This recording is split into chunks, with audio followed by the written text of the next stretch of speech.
Good morning mga paps. Tayo nga po magbabalik update para na naman sa proyekto dito nga po sa Cavite. At particular nga po ngayon ay andito tayo sa may General Yenko Street.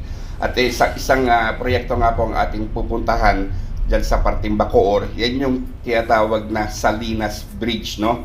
So ito nga po isang raw vlog mga paps. So nagre-record nga lang po tayo ng ating voice over. At syempre later on i-explain ko rin sa inyo kung ano nga po ba ang purpose ng bridge na ginagawa dyan sa Salinas, no? So, dito nga po tayo sa General Yenko, papunta nga po tayo ng Angelus, no? So, sementeryo nga po yun dahil mas maganda nga po yung vantage point natin doon, especially pag kukuhanan nga po natin ng drone shot itong Salinas Bridge. So, tulad nga po nasabi ko, marami nga po nag-inquire, nagtatanong kung para saan nga po ba ang purpose ng bridge na ito. Noong isang araw, nakapanood nga po ang inyong lingkod ng isang live broadcast ng City Government of Bacoor, no? At in-explain nga po doon kung paano nga po ba magiging alignment nitong Salinas Bridge. So dito nga po, nakapag-desisyon nga po na ibahagi na rin sa inyo yung sinabi or binanggit nga po ng City Government of Bacoor kung ano nga po ba talaga ang purpose at alignment at status nitong Salinas Bridge. So, isa nga po itong General Yenko Street sa mga pwedeng maging lalabasan nitong project na ito na dudugtong nga po ng parte ng Bacoor sa Salinas Street, no? Dito nga po sa Toklong, parte ng Imus at papuntang Kawit, no? So isa nga po siyang alternate route na ginagawa para nga po mas mapabilis din ang mga pagbiyahe nga po ng mga motorista.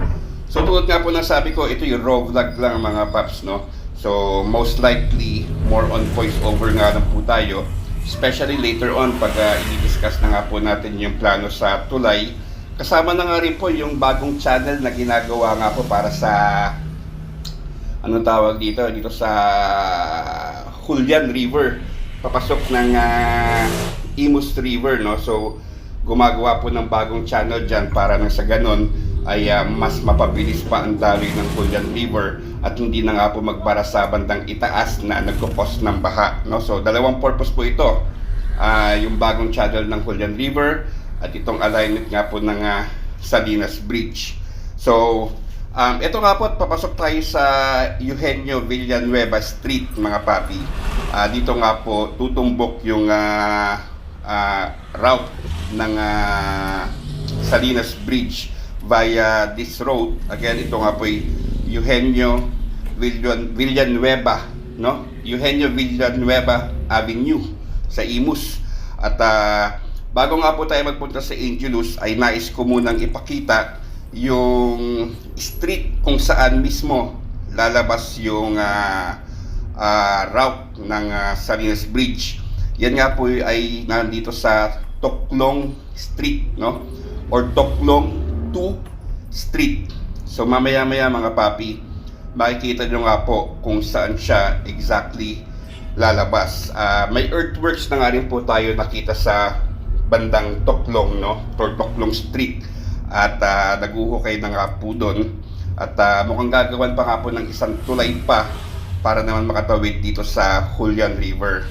Again, for now, siguro hindi pa natin ma-visualize dahil nga po hindi pa tayo dumarating sa point na nasa aerial shots na tayo. But later on, makikita niyo yung mga paps para mas malinaw.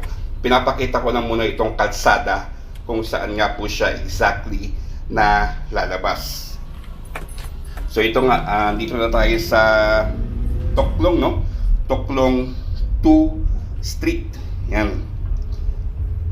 So dire-diretsuhin nga lang po natin ito mga paps. Ang labas nga po nito ay sa pag dire-diretso lang gawing manggahan na nga yan mga papi, ano?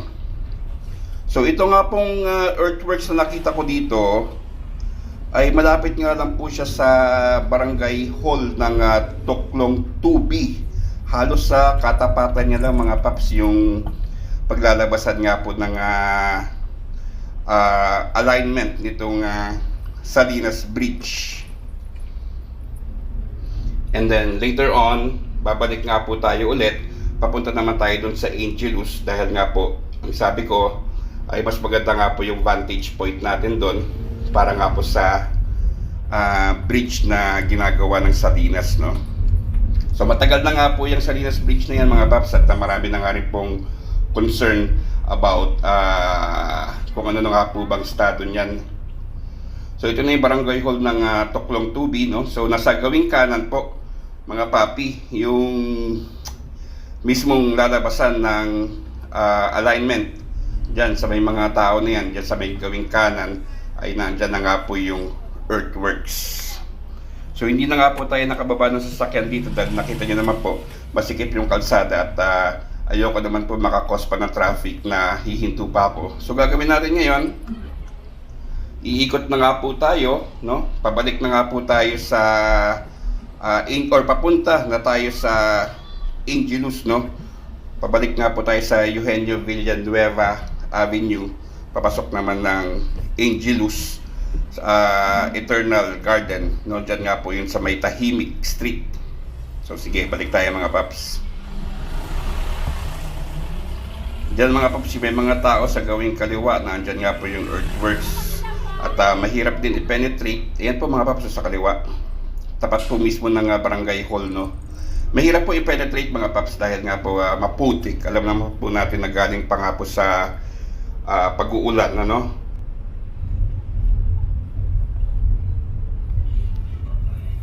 So balik nga po tayo ngayon ng anong tawag si street na to? Nakalimutan ko na. Yon, Eugenio Villanueva Avenue, no? Papunta nga po tayong Tahimik Street para nga po makapunta na tayo sa Angelus Eternal Garden, or yung sementeryo nga po yan dito sa gawing Imus, no?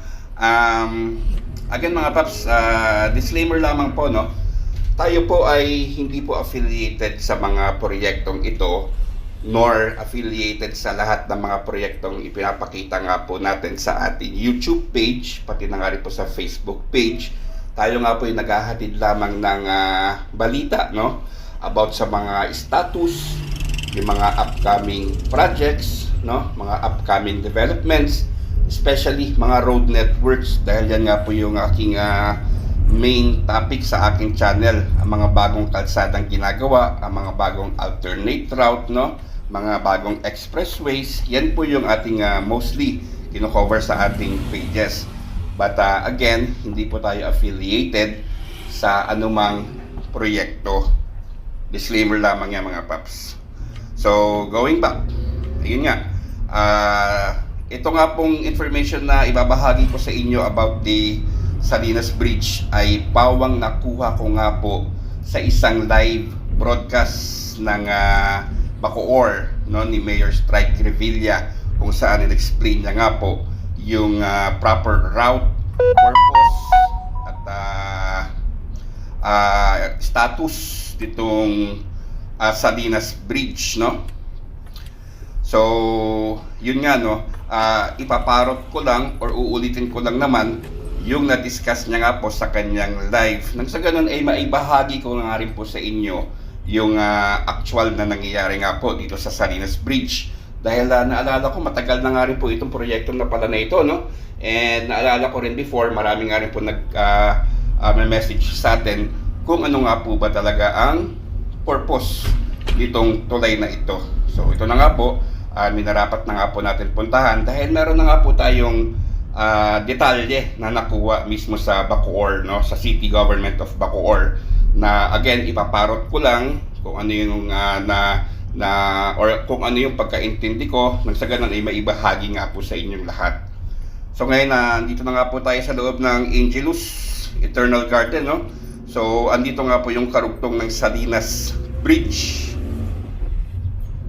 O di ba mas maganda yung vantage point natin dito mga paps dahil maganda magpalipad ng drone. I mean open space, walang mga masyadong tatamaan. So mas maganda po siguro yung magiging kuha natin sa ating drone shots.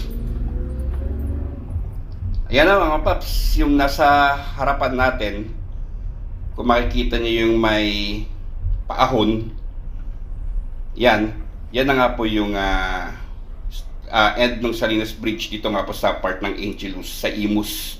So tayo pumarada muna at i-discuss ko na nga po sa inyo kung paano nga po ba talaga ito. Okay, so mga paps, ito nga po, no, aerial shot na tayo. Ito po yung Salinas Street, ito yung Salinas Bridge, at ito naman po yung area ng Angelus, no. So, bye-bye muna tayo sa Angelus mga paps. Dito nga po ang nabanggit ay gagawa nga po ng river drive na dadaan nga po dito sa tabi ng Julian River. I'm not sure kung may mga tatamaan dyan na musileo, pero tingin ko wala naman kasi sa gilid naman po siya idadaan. And then sa bandang unahan, yung may pawang na yan, dyan nga po tatawirin or tatawid ang tulay na gagawin palabas naman ng Toklong. So kung makapansin nga po natin, may earthworks na dyan, itong side ng Imus, palabas na nga po yan ng Toklong Street. So ito nga po yung sinasabi kong channel ng Julian River mga papi, no? Itong may araw na yan mga paps, yan yata yung gagawing bagong lusutan ng Julian River or panibagong channel. So kung hindi mo nagkakamali, parang tatlo yung magiging channel ng Julian River, no?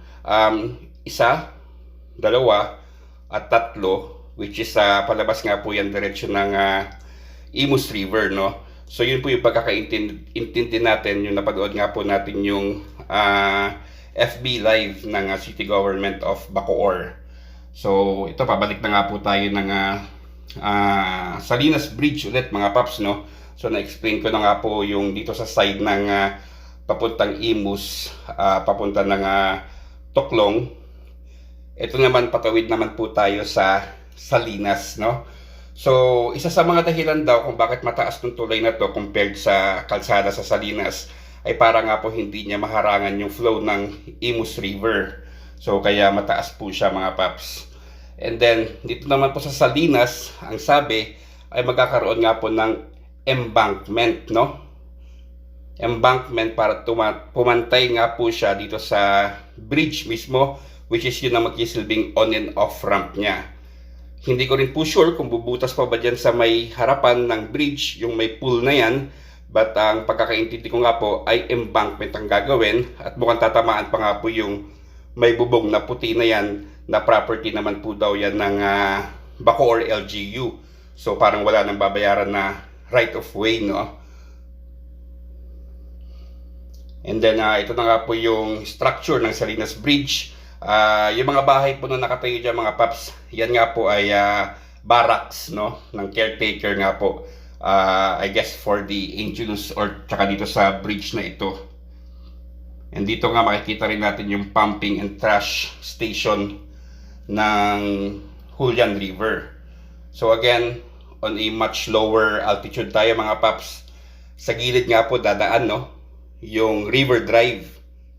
Malamang naman hindi tatamaan yung mga musileo dyan sa gilid, no? I guess. Dahil kung sa gilid lang naman ay maaaring maiwasan yan, ano? So from river drive, tatawid ng Julian River, gagawa nga po ng tulay, which is dyan nga po yung bagsak, yan. And again, yung sa Imus area ay sisimulan na nga po yung paggawa dyan. And then again, ito nga po yung channels ng Julian River. Papakita ko lang po ulit. Yan nga po yung bago. At yun, I guess ito yung kuha lang natin to ng kabuuhan ng Salinas Bridge mga paps. Okay, so mga paps, dito na nga po tayo sa Salinas Bridge, no? Yung mga boss, marami kasing nagtatanong dito no, about dito sa rampa. So ngayon alam na natin na tataasan pala yung Salinas, no? Opo, tataasan. Tataasan lang siya para mapasok yung bridge na ito, no? Oo, ang lapad daw niyan ay nasa nasa ang lapad, ang taas niya ba? 2.7 meters daw 2.7 meters. So mataas-taas yung tambakan niya, no? Mataas to. Maraming yan, lupa rin yan. 2.7. 2.7 meters daw, pagkakarinig ko.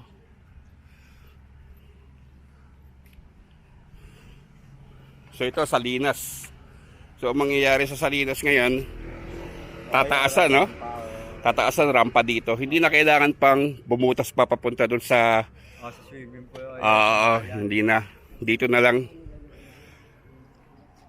tataasan para makapasok nga dito sa tulay. Yan. Ginawa din pathway. Ay, nakakatawa. Pero yun nga, isa daw sa dahilan kaya mataas tong tulay. Ito yung Imus River oh.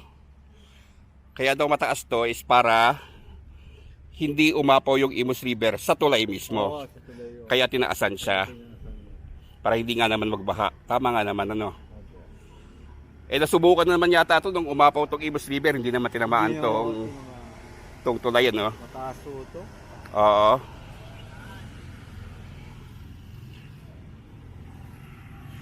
Tapos, itong Imus River, dito boss, merong hinuhukay dito no? Na isa pang tagusan naman para sa Julian River. Opo, yun doon po. Sa ganun ay mas maganda yung flow coming from Julian River, papasok ng Imus River, and then Bacoor Bay, no? Kasi dito na lumalabas yung Julian River dati, ito. Yan. Ito may dredging dito, tagasalo rin ng basura to, no? Opo, yan. No? Ayan. So, floodgate. So maliit nga naman siya, no? Kung umapaw ang Julian River, may hihirapan pa pumasok dito dahil ang Imus River, ang flow ng Imus River ay papunta rin din eh. May liko pa to eh. So nangyayari, naiipit yung Julian River. Tataas dun sa pataas. Kaya ginawan doon. Oo. Kaya ginawa ng isa pang access dito, makikita nyo rin yung mga paps.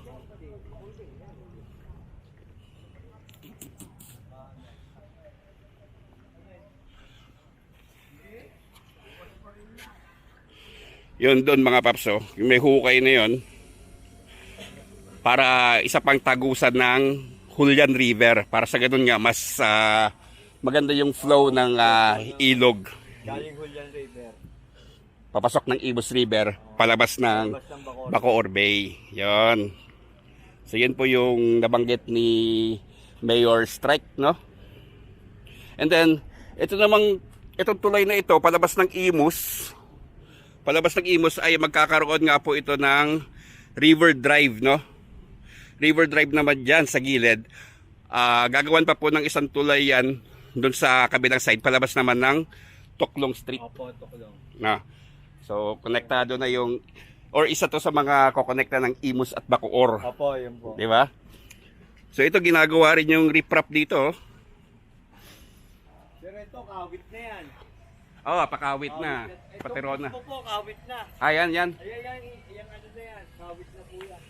Aparte na pala ng kawit yan, ano? Kawit na po, mismo yan. Parang sa gitna kayo. Sa gitna to. Yan eh. Ito, Bacoor, Imus. Malaking bagay ito kasi hindi ka nadadaan dito sa access road na po yan. yung tawag ito, yung Terona Highway, diyan sa may papuntang Kawit, no? Dito pwede ka na tumuloy dito pag papunta kayo ng Imus. Yan. Yung dito naman, pag diretso yan dito, pabalik ng Imus yan dun sa may kwartel. Opo, kwartel po dito, yan. Diba? So ito yung sample ng riprap dito. So ganun po mangyayari mga paps para magkakaroon ng river drive. Ganyan. Sa gilid po ng ilog. So makapal po yung pagkagawa ng riprap dito mga paps, no? Yan, ganyan. River drive, patawid naman doon sa kabilang side, doon, palabas ng Toklong. Ganyan po gagawin dito sa Salinas Bridge.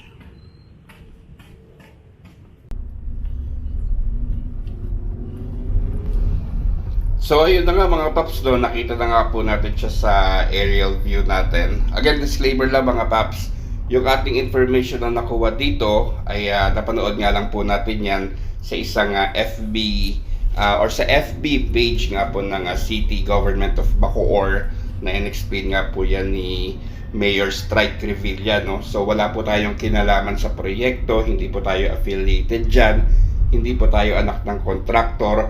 tayo po ay nagbibigay lamang ng balita, no? Kung ano na nga po ba ang nangyari sa Salinas Bridge. So, with regards to timeline naman, wala pa po tayong nakikitang information kung kailan nga po siya matatapos. Pero nakita naman po natin sa Imus side, doon nga po ay ginagawa na, no?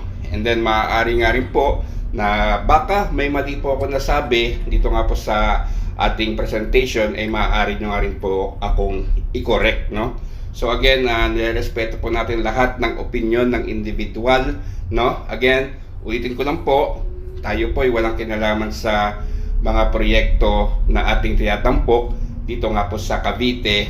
Tayo nga lang po ay tagahatid ng informasyon, no, about sa mga projects dito nga po sa ating lalawigan ng Cavite in a positive note or positive ways, mga paps. Pero ganun pa man, nirespeto ko nga po ang opinion ng nakakarami, no, or ang opinion ng bawat isa sa atin.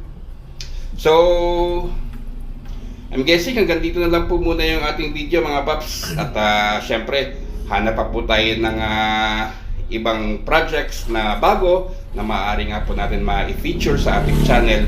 Pati na nga rin po yung mga existing projects na ginagawa na, no, at gagawin pa nang sa ganun nga po may tampok natin siya at mapanood nyo nga rin po ito sa ating YouTube channel, pati na rin po sa ating Facebook channel.